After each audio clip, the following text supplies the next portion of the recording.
Charges को study करने के बाद अब हमें एक ऐसी इंस्ट्रूमेंट की जरूरत है जो चार्ज की प्रेजेंस हमें शो कर सके।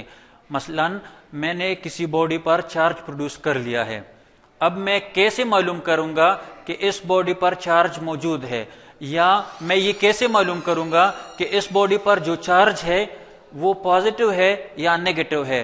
तो चार्ज की प्रेजेंस और चार्ज की नेचर को मालूम करने के लिए जो इंस्ट्रूमेंट यूज होती है उसको हम कहते हैं इलेक्ट्रोस्कोप। इलेक्ट्रोस्कोप एक हॉलो स्फीयर पर, एक हॉलो ट्यूब पर मुश्तमिल होती है।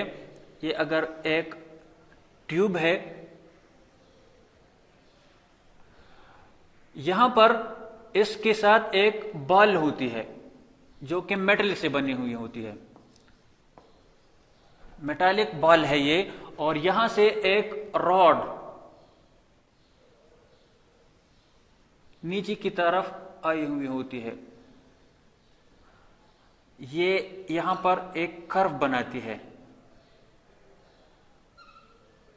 और यहां पर इसके साथ दो लीव्स होते हैं।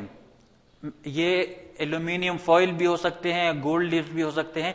एक ऐसा मेटल जो बहुत ज्यादा हल्का हो, जिसकी वजन बहुत ज्यादा कम हो।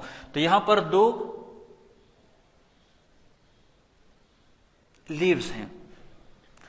अब अगर मैं एक चार्ज को इस बॉल के करीब लेके आऊं जो कि मेटल है, और ये भी मेटल है, ये भी मेटल है, तो यहां पर पॉजिटिव और नेगेटिव चार्जेस मौजूद हैं और वो इक्वल भी हैं और एक जगह से दूसरी जगह बहुत आसानी से जा सकते हैं।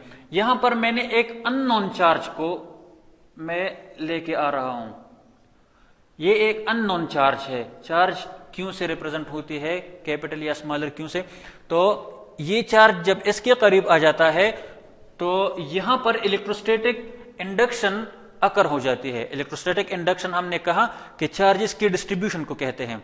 तो यहां पर जो पॉजिटिव और नेगेटिव हैं उसकी वजह से कुछ चार्जेस जो इस पूरी बॉडी में हैं यहां पर आ जाते हैं। लेट अस सपोज ये पॉजिटिव चार्ज है तो यहां पर सारे नेगेटिव इस रॉड में जितनी भी हैं यहां पर आ जाते हैं, और इस रॉड और इस बॉल में जितनी भी पॉजिटिव चार्जेस हैं वो यहां से यहां पर आ जाते हैं।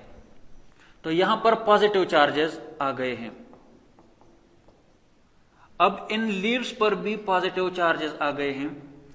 तो दोनों लीव्स चूंकि बहुत ज्यादा हल्के हैं और दोनों पर पॉजिटिव चार्जेस हैं या सेम चार्जेस हैं, नेगेटिव भी हो सकता है। अगर यहां पर मैं चार्ज को मैंने नेगेटिव चार्ज में लेके आया हूं तो यहां पर सेम चार्जेस प्रोड्यूस हो गए हैं, और इन सेम चार्जेस की वजह से ये दोनों लीव्स ये डाइवर्ज कर लेते हैं, ये इस तरह हो जाते हैं।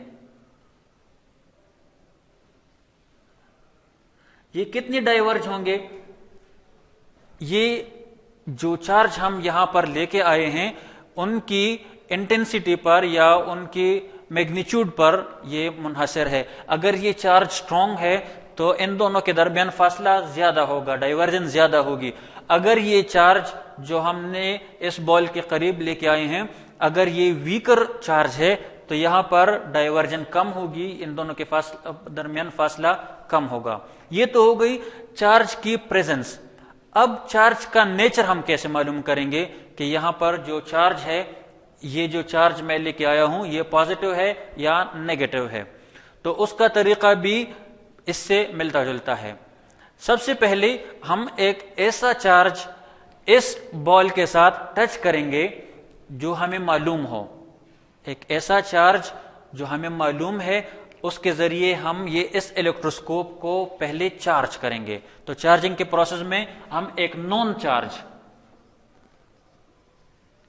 पॉजिटिव भी हो सकती है नेगेटिव भी, नॉन चार्ज है, इसको मैंने यहां पर टच कर लिया। तो टचिंग की वजह से यहां से नेगेटिव यहां पर कुछ चार्जेस वहां पर चले गए हैं। तो कुछ चार्जेस जब वहां पर चले गए हैं तो यहां पर पॉजिटिव प्रोड्यूस हो गई है और इस चार्ज को हम इससे हटा देंगे। जब ये चार्ज यहां से हट गया, ये चार्ज जब यहां से हट जाता है तो यहां पर पॉजिटिव तो पहले जनरेट हो गए हैं, لیکن یہ پھر نیوٹرل نہیں ہوگا کیونکہ اس کو نیوٹرل ہونے کے لیے الیکٹرانز کی ضرورت ہے اور وہ ایجیکٹ ہو چکے ہیں، یہاں سے نکل چکے ہیں۔ اب ہم نے جو ان نون چارج ہے، وہ ہم اس بال کے قریب لے کے آئیں گے۔ جب ہم اس کو یہاں پر قریب لے کے آتے ہیں تو ہم آبزرو کریں گے کہ ان کے درمیان فاصلہ زیادہ ہو رہا ہے یا کم ہو رہا ہے۔ اگر ان دونوں لیوز کے درمیان فاصلہ یہ بڑھ رہا ہے تو ہم کہیں گے کہ یہاں سے اور بھی نیگیٹو چارجز یہاں پر آ گئے ہیں۔ یہ پہلے ہی نیگیٹو، اس میں کم تھی، پازیٹو چارجز تھی، اور اس چارج کی وجہ سے یہ اور بھی یہاں پر پازیٹو بڑھ رہی ہے، تو ہم کہیں گے کہ یہ چارج یہ پازیٹو ہے۔ اگر ان دونوں کے درمیان فاصلہ کم ہو رہا ہے تو اس کا مطلب یہ ہے کہ پازیٹو کم ہو رہی ہے، اور پازیٹو کو کم ہونے کے لیے الیکٹرانز کی ضرورت ہے۔ تو اس کا مطلب ہے کہ یہاں سے الیکٹرانز یہ یہاں سے پش ہو رہے ہیں، یہاں پر آ رہے ہیں۔ تو یہاں سے الیکٹرانز کب پش ہوں گے؟ جب یہاں پر نیگیٹو آئے گا۔ تو اگر ہم نے یہاں پر یہ جو چارج یہاں پر لے کے آئے ہیں اور یہ فاصلہ کم ہو گیا ہے تو ہم کہیں گے کہ یہ نیگیٹولی چارجڈ باڈی ہے۔ میں پھر سے ریپیٹ کر رہا ہوں، اگر میں نے اس باڈی کو، اس الیکٹروسکوپ کو پازیٹو چارج کے ساتھ چارج کیا ہوا ہے اور ان دونوں کے درمیان پھر فاصلہ ان نون چارج کی وجہ سے بڑھ رہا ہے تو ہم کہیں گے کہ یہ بھی پازیٹو ہے۔ اگر ان دونوں کے درمیان فاصلہ کم ہو رہا ہے تو یہ ان نون چارج یہ نیگیٹو چارج ہوگی۔